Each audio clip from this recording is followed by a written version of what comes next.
The media outlet Spiked is a curious thing to me because it seems to be the only outlet that questions climate change. It's the only outlet that is actually pro-Brexit. It's the only outlet that questions the ridiculous hysteria of the IPCC, the free speech agenda. It actually supports free speech. It doesn't care if people use offensive speech or get offended, because you have a right to get offended, just as I have a right to be offensive. And it sometimes makes a few wrong turns, like particularly on fracking.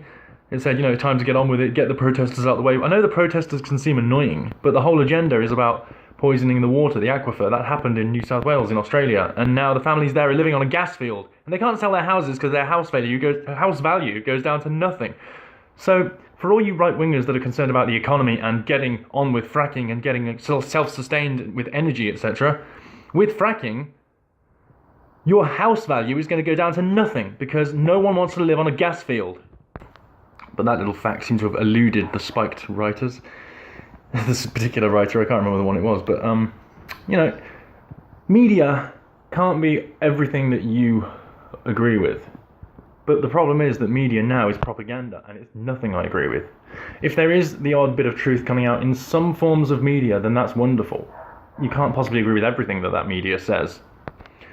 Spiked and Brendan O'Neill are very much establishment types. They are always on Sky News, they're always talking. He never really talks about the conspiracy, he mocks woke people that talk about the conspiracy, and then talks about the corruption within the government, the corruption within the IPCC, the corruption of the WWF report recently about the extinction of animals. He talks about the corruption and how there's been a conspiracy to cause that corruption, but then says there's no conspiracy. They try and play safe, I think. They try and play safe with the establishment whilst rebelling against it and having a few radical ideas about free speech, because free speech is a radical idea now. And they do annoy me at times by being too establishment. Just as Gerard Batten annoyed me by being too establishment, by believing the Sky News polls without looking that they only sampled 1,000 people or something. Just believe the fake news media, believe the propaganda. Even though you know it's fake news, you know it's propaganda, you know its purpose, don't run to it, give interviews with it and believe what they say. Spiked would be good for Guardian readers, for people that are intelligent, that don't want to be brainwashed about climate alarmism and so on, because the Guardian has now become a barrage of just propaganda. And, everyone on the right is a fascist, everyone on the left. Here's an article by Owen Jones, and he tried to remove Nigel Farage because he called him far-right extremist. So let's just host him and give him articles.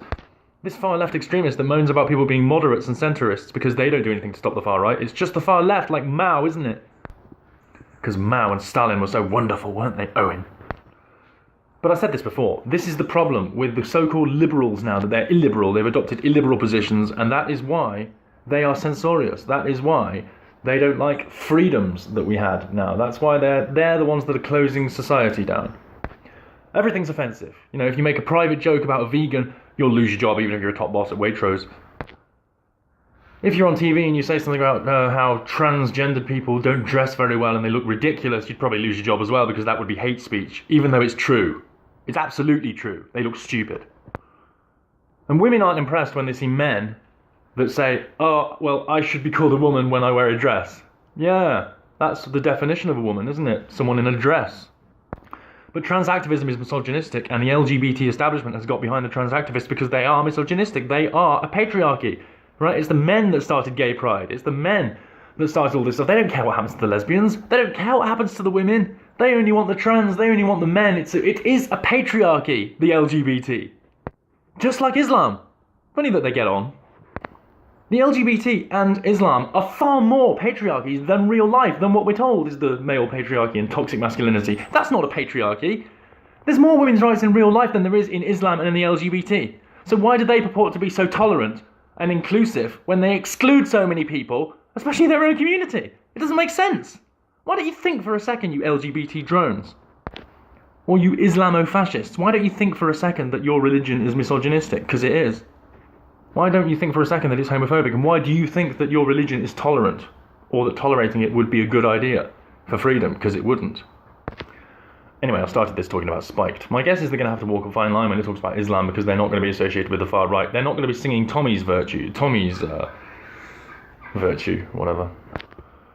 They are liberal. They're socially liberal, just like me, but they're not politically liberal. They care more about humans. Like the caption is humanity is underrated, and it's actually, that free speech is a good thing, that we can resolve our issues and our differences, just like the Gab founder said. And by the way, Gab is supposed to be coming back this weekend. guess you're lost trying to shut it down. And it's becoming an increasingly popular opinion on the internet that free speech can solve all our issues, and that being censored never ends, and that when we start censoring, we just carry on censoring. They censor us, we censor them, we're both censored, and then we just move on from social media and start purging people from their positions in their houses. It's happened before in history, and every metric says that history is repeating itself, so it will happen again, logically.